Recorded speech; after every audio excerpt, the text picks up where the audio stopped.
সারাদিন কিন্তু আমার বাবুকে সামলাতে সামলাতে সময় চলে যায়। তারপরও সময়ের ফাঁকে ফাঁকে কি করি সেটাই আপনাদের সাথে শেয়ার করছি। তো ভিডিওটি স্কিপ না করে দেখতে থাকুন। সো হ্যালো এভরিওয়ান, আসসালামু আলাইকুম। কেমন আছেন সবাই? আশা করি সবাই ভালো আছেন, আর আপনাদের দোয়ায় আমিও ভালো আছি, আমার বাবুটাও ভালো আছে। আর এটা ছিল বেশ কিছুদিনের আগের একটা ভিডিও। তো ভিডিওটা আগে আমি শেয়ার করতে পারিনি বিধায় আজকেই ভাবছি যে সবকিছু একসাথে শেয়ার করব। সন্ধ্যার আগ মুহূর্তে ও গাছে উঠেছিল, যদিও বা অনেকবার নিষেধ করা হয়েছিল গাছে না উঠতে, তারপরও ও কারো কথা শোনেনি, উঠেছে ওর মতো। আর এদিকে আমার বাবুটাও দেখছে যে তার ভাইয়েরা গাছে উঠেছে, তো ও কিন্তু ভালোই ভালোই উঠতে পেরেছিল, বাট নামার সময় এমন একটা অরাজক ঘটেছে গাইস। তো দেখতেই পারছেন এই যে ওর বল্লাই কামড়িয়ে দিয়েছিল, মানে কি বলবো, মানে হাসি পাচ্ছে। তারপরও কিন্তু ওর অনেক কষ্ট হয়েছিল, প্রায় 3টা ওর বল্লাইতে কামড়িয়েছিল। মানে এখানে কিন্তু অনেক শক্ত বিধায় ও চুপচাপ ছিল, বাট ভেতরে ভেতরে ওর কি একমাত্র ওই জানে। সেদিনের মতো আর আম মাখা হয়নি, কারণ ওর অবস্থা খারাপ। আমটা পেড়ে নিজেদের মতো নিজেরা লবণ দিয়ে এমনি কামড়েই খেয়েছিলাম। আর এই বেলুনটা নিয়ে কিন্তু ও বেশ খেলা করছে। আর এই বেলুনটা কিনেছিলাম আমাদের এখানকার মাহফিল থেকে। আপনারা যারা যারা ভিডিওটি দেখেছেন তারা কিন্তু অবশ্যই বুঝতে পারবেন যে মানে বেলুনটা মাহফিল থেকে কেনা। এটা নিয়েই ও সন্ধ্যার পর খেলা করছিল, আর আমিও ওর সাথে একটু সামিল হয়েছিলাম। এখন ওর সাথে খেলা করা ছাড়া তো আমার আর কোনো কাজ নাই। আর তারপর রাতে ওর বাবা চলে এসেছিল, আস্তে আস্তে প্রায় 11টা বেজে গিয়েছিল। তো বাবুর জন্য কি কি এনেছিল সেটাই দেখছিলাম। কাজের ক্ষেত্রে ওর বাবাকে যেহেতু অনেক জায়গায় যেতে হয়, তো সেই ক্ষেত্রে আসার পথে নাকি মেলা হচ্ছিল, তো সেইখান থেকে এইগুলা নিয়ে এসছে। আর এইগুলা এনেছিল আমি তো জানিও না, আমাকে বলেও নি। আর এই কানের দুলটাও এনেছিল আমার জন্য, যেহেতু বাবুর জন্য এনেছে, তো আমার জন্য কিছু না নিলে কেমন একটা হয়, এজন্য আবার আমার জন্য নিয়ে এসেছিল। আর এই যে এই প্যাকেটে দেখছেন, এটাতে ছিল আমার শাড়ি, মানে পহেলাই যেটা পরবো আর কি। আর আফ্রিদির জন্য একটা চকলেট এনেছিল। এই চকলেটটা যেহেতু ও অনেক পছন্দ করে ক্যাডবেরি, তাই এটা ছিল পরদিন সকালের একটা ভিডিও। মানে কত সুন্দর করে খেলা করছে।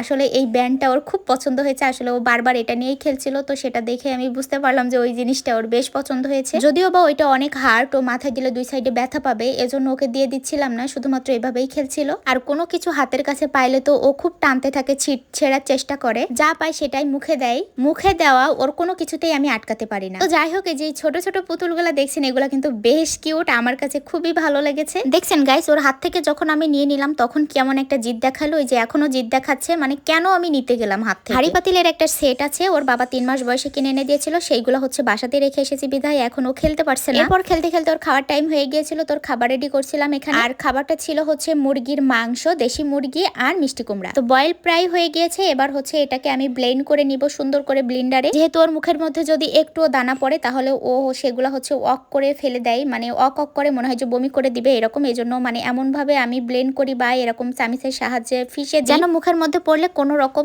বিরক্ত না হয়। মাংস দিয়ে মিষ্টি কুমড়া কিন্তু বেশ মজা করে খাই। বাবুর খাওয়ানোর পর এখানে একটা বিড়াল এসেছিল, আর এই বিড়ালটা কিন্তু একদমই মিক্সড বিড়াল। তো আম্মু ওকেই খাবার দিচ্ছিল। এরপর বিকাল টাইমে আমরা একটু রেডি শেডি হয়ে নিয়েছিলাম, একটু বাজারে যাবো। আমার আর ভাবির কিছু জিনিসপত্র কেনাকাটা ছিল সেটার জন্য, আর বাবুকে সাথে নিয়ে যাচ্ছিলাম, কারণ আম্মু খুবই অসুস্থ, আম্মু ওকে রাখতে পারবে না, হলে কিন্তু ওকে নিয়ে যাওয়ার মতো কোনো মন মানসিকতাই ছিল না। কারণ এখন চারিদিকে হামের যে খারাপ অবস্থা, এটা তো দেখে মনেই হয় না যে বাবুকে বাহিরে এখন নিয়ে যাই কোথাও। তো এরপর আমরা কি সবাই মিলে ইজি বাইকে প্রায় চলে এসেছি বাজারের দিকে। আজকে ছিল হাটবার, এত এত লোকজন ছিল বাজারে, মানে মানুষজন দেখেই তো গরম লেগে যাচ্ছিল।